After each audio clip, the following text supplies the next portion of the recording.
नमस्कार, VIP news Haryana में आपका स्वागत है। मैं पीके से हिंदुस्तानी एक खास खबर के साथ। आह्वान करना चाहता हूं, हिसाब वो क्या मांगेंगे हम लेकर जाएंगे। सूर्या साहब सुन लीजिए, मैं बनिया का बेटा हूं, पाई पाई का हिसाब लेकर आया हूं, पाई पाई का हिसाब। आपने 10 साल तक इस भूमि की माताओं ने सबसे ज्यादा अनुपात में अगर सेना में जवान भेजने का काम किया है तो मेरे हरियाणा की माताओं ने किया है। सबसे पहला निर्णय क्रीमी लेयर की सीमा 6 लाख से बढ़ाकर 8 लाख करने का निर्णय नायक सिंह सैनी भाजपा सरकार ने किया है। मैं सैनी जी को ढंग से जानता हूं। एक ऐसा आदमी है कि जो मुख्यमंत्री बनकर भी मुख्यमंत्री नहीं बना है। ये सीएम तो बना है मगर चीफ मिनिस्टर नहीं बना है। ये सीएम बनने के बाद भी कॉमन मैन है, सामान्य लोगों का प्रतिनिधि है। मेरे पिछड़ों आपका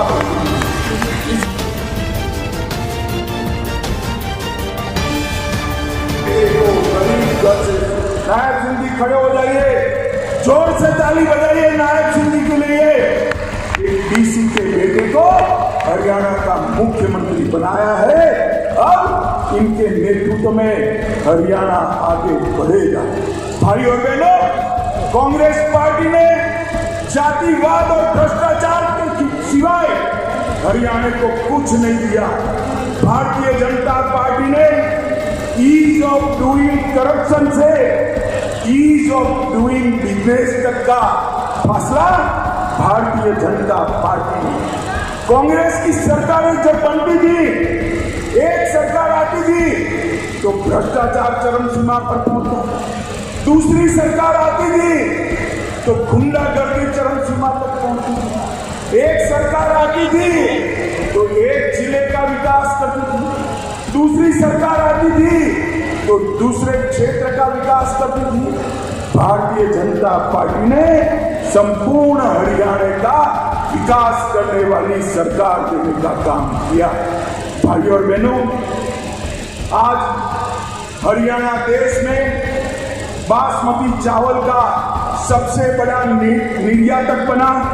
हर 10वां जवान हरियाणा से आता है। एमएसपी पर सबसे ज्यादा फसलें कोई अगर खरीदता है तो हमारी नायक सिंह सैनी की सरकार खरीदती।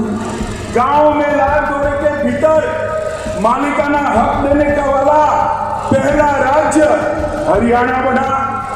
पढ़ी लिखी पंचायतों वाला पहला राज्य हरियाणा बना। महिलाओं की 50% भागीदारी वाला पहला राज्य हरियाणा बना। हर घर में नल से जल पहुंचाने वाला पहला राज्य हरियाणा बना। पहला आयुष विश्वविद्यालय बनाने वाला राज्य हरियाणा बना। जीएसटी कलेक्शन में पर हेड सबसे ज्यादा कलेक्शन मेरे हरियाणा का होता है। देश की अर्थव्यवस्था में सबसे ज्यादा योगदान पर कैपिटा अगर कोई करता है तो हरियाणा करता है।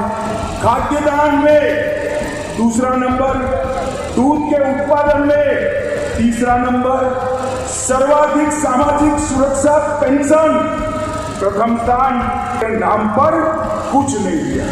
भाइयों और बहनों, भारतीय जनता पार्टी की नरेंद्र मोदी सरकार और हरियाणा की सरकार ने गरीब को घर, गैस, बिजली, शौचालय, 5 लाख तक का मुफ्त इलाज और हर गरीब को 5 किलो मुफ्त अनाज देने का काम भारतीय जनता पार्टी की नरेंद्र मोदी सरकार ने किया।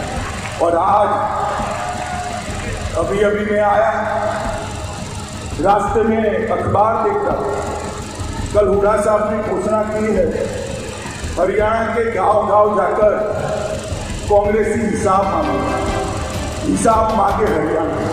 हुड्डा साहब, हम क्यों डेबिट रखें? मैं तो हिसाब लेकर आया हूं और यहां से चुनौती देता हूं हुड्डा साहब, हमारे 10 साल और आपके 10 साल का हिसाब पास जाइए और आज मैं हरियाणा के भाजपा के एक एक कार्यकर्ता का आह्वान करना चाहता हूं। हिसाब वो क्या मांगेंगे हम लेकर जाएंगे। चूड़ा साहब सुन लीजिए, मैं बनिया का बेटा हूं, पाई पाई का हिसाब लेकर आया हूं, पाई पाई का हिसाब। आपने 10 साल तक उन्होंने नीचे कांग्रेस की सरकार बनी, हरियाणा को क्या दिया? सिर्फ 41,000 करोड़ रुपया। भाइयों और बहनों कितना दिया? 41,000 करोड़। जोर से बोलो, रखना चाहिए। कितना दिया? और नरेंद्र मोदी और मनोहर लाल की सरकार 10 साल चली, इन्होंने 259 लाख करोड़ रुपया देने का काम नरेंद्र मोदी सरकार। आपसे 6 गुना पैसा हरियाणा को देने का नरेंद्र मोदी जी ने काम किया है। आप हिसाब लेकर आइए, एक चौराहा तय करिए। हमारे मुख्यमंत्री को आने की जरूरत नहीं है। हमारा युवा मोर्चा का प्रदेश अध्यक्ष आकर आपसे 2-2 हाथ करने के लिए तैयार है। आप क्या हिसाब मांगे? आप हिसाब दे सकते हो नौकरियों में करप्शन का, आप हिसाब दे सकते हो जातिवाद का, आप हिसाब दे सकते हो पिछड़ा वर्ग को न्याय करने का, आप हिसाब दे सकते हो परिवारवाद का, विकास का हिसाब नहीं। 6,225 पंचायतों का हिसाब है मेरे पास। हुड्डा साहब, आने का हिसाब है। हमारे कार्यकर्ता 6225 की 25 पंचायतों में जाएंगे और हरियाणा की जनता को हिसाब देंगे। मैं शायद नायब सिंह सैनी को कहना चाहता हूं, वो और प्रदेश अध्यक्ष ये 5 और 6 पंचायतों के प्रमुखों को मिलकर उनका सम्मान भी करे और हिसाब भी दे। हुड्डा साहब, हिसाब आपको देना है 10 साल के कुशासन का, 10 साल के डीसी के अन्याय का, 10 साल हरियाणा को विकास से महरूम रखने का। आपने हर घर में गैस नहीं पहुंचाया, हमने पहुंचाया। आपने हर घर में बिजली नहीं पहुंचाई, हमने पहुंचाया। आपने हर गांव में टॉयलेट नहीं पहुंचाया, हमने पहुंचाया। आपने हर गांव में पीने का पानी नहीं पहुंचाया, हमने पहुंचाया। और मैं आज भारतीय जनता पार्टी के लाखों कार्यकर्ता और हरियाणा की जनता को देख कर जाता हूँ। इस सामने जो दीवार है उस पर लिखा हुआ मैं पढ़ पाता हूँ, हरियाणा के चुनाव में तीसरी बार भारतीय जनता पार्टी की पूर्ण बहुमत की सरकार बनेगी। और हुड्डा साहब, मैदान में आइए, आंकड़ों के साथ आइए। आप क्या हिसाब मांगोगे? हिसाब तो हम देंगे आपको, और आपसे हिसाब, कांग्रेस से हिसाब हरियाणा की जनता मांगेगी। मेरे किसी समाज के भाइयों बहनों, कर्नाटक में डीसी का रिजर्वेशन छीन कर मुसलमानों को रिजर्वेशन देगा। यहां पर भी आएंगे तो यही हो। मैं आप सबको आश्वस्त करना चाहता हूं, हम मुस्लिम रिजर्वेशन हरियाणा में हमारे प्राणांत से भी नहीं होने देंगे। इसी के हक की हम संरक्षण। भाइयों बहनों, आज मुख्यमंत्री जी यहाँ बैठे, मैं सैनी जी को ढंग से जानता हूं। एक ऐसा आदमी है कि जो मुख्यमंत्री बनकर भी मुख्यमंत्री नहीं बना है। ये सीएम तो बना है मगर चीफ मिनिस्टर नहीं बना है। ये सीएम बनने के बाद भी कॉमन मैन है, सामान्य लोगों का प्रतिनिधि है। मेरे पिछड़ों आपका प्रतिनिधि।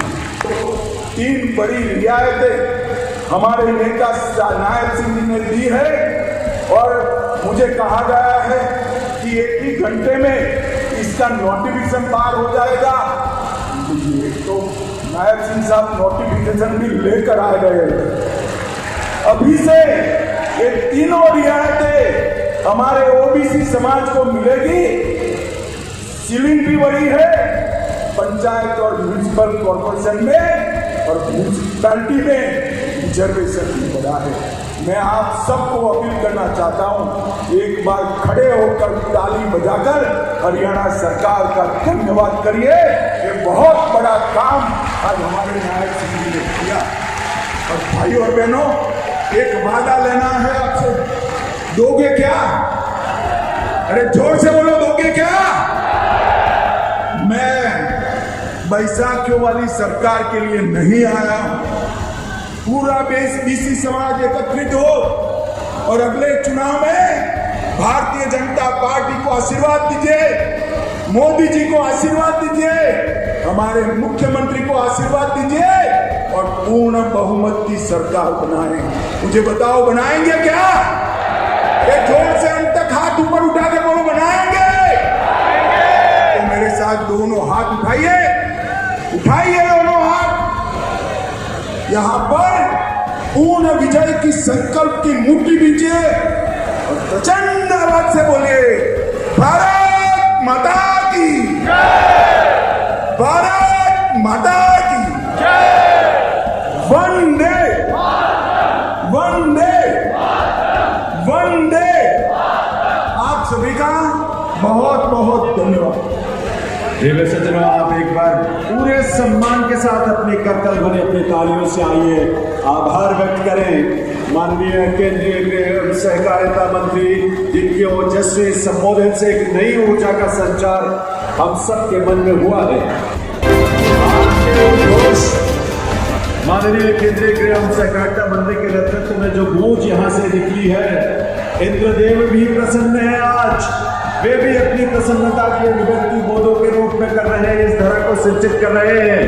ये नए देश, एक नए भारत, एक नए हरियाणा के निर्माण का संकल्प, जिसका उद्घोष आज इस रूप में माननीय केंद्रीय गृह एवं सहकारिता मंत्री महोदय के मुखार बिंदु से हुआ है। आइए उस ऊर्जा को आत्मसात करें, उस ऊर्जा को जीवन में धारण करके सार्वजनिक क्षेत्र में हम जहां भी जाएं, इस संकल्प को, इस शपथ को याद रखते हुए भविष्य के लिए अपने मार्ग को निर्धारित करें और विकास की इस यात्रा को और गति और ऊर्जा के साथ आगे बढ़ाएं। बहुत बहुत आभार माननीय केंद्रीय गृह एवं सहकारिता मंत्री माननीय श्री अमित भाई शाह जी का। पिछड़ा वर्ग सम्मान सम्मेलन में पधार कर हम सबको आपने एक नई ऊर्जा से संबंधित किया है, एक नई सोच और संकल्प के साथ जोड़ा है और पूरे प्रदेश भर में इस ऊर्जा का संचरण होगा, क्योंकि आज इस कार्यक्रम के साथ प्रदेश भर के लोग जुड़े हुए हैं और ये ऊर्जा यहीं तक सीमित नहीं बल्कि उसके बाहर भी देश के अलग अलग राज्यों तक भी पहुंचेगी। ये संकल्प विकसित भारत का, ये संकल्प भारत के विकास का यूं ही आगे बढ़ता रहेगा।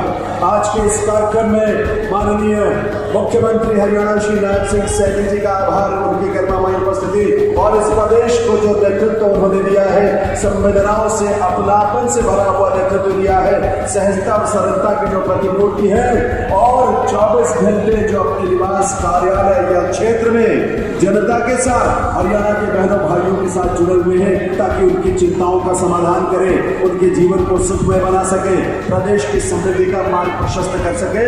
आज के इस कार्यक्रम में हम और सभी बहनों भाइयों का, हम सभी का बहुत बहुत